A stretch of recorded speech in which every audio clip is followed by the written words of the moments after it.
Assalamualaikum warahmatullahi wabarakatuh buat teman-teman seperjuangan dimanapun kalian berada. Sekarang sudah masuk musim penghujan ya teman-teman. Jadi di video kali ini saya akan berbagi tips atau berbagi pengalaman aja selama musim penghujan. Jadi selama musim penghujan ini ada beberapa faktor yang harus diperhatikan ya teman-teman. Di antaranya yang pertama, jangan belanja di saat turun hujan.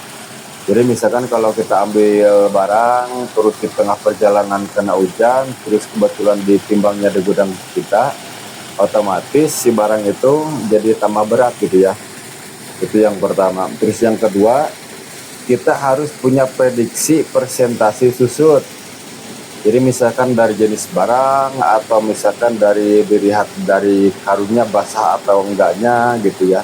Jadi kita harus jadi presentasi susutnya di angka berapa persen, di 5% kah atau di 10% kah gitu ya. Terus yang ketiga, biasanya kalau saya di sini kalau misalkan barang kebetulan lagi penuh, sedang penuh, pengiriman banyak, jadi biasanya di sini saya langsung gerak cepat. Jadi mana barang yang memang diproses digiring dulu, atau memang gitu ya ada barang yang cepat saji, diantaranya misalkan gelondongan, jadi misalkan kalau ditunggu giling perlu proses beberapa waktu misalkan, jadi kita di sini gerak cepat aja, jadi gerak cepat jadi nggak keuangannya nggak ngendap gitu.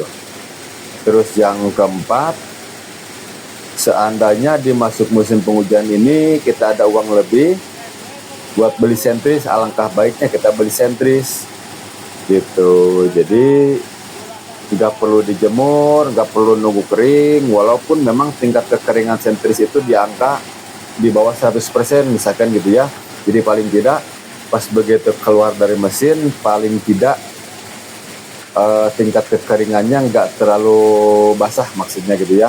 Tingkat kekeringannya bisa dibilang lebih ke menjurus maksimal gitu ya. Jadi itu diantaranya teman-teman. Kalau biasanya saya masuk musim penghujan, diantaranya itu. Jadi hindarilah belanja di saat hujan turun. Terus yang kedua, kita harus jeli prediksi persentase susutnya. Terus yang ketiga, gerak cepat. Misalkan barang yang bisa cepat keluar yang mana tanpa perlu diproses.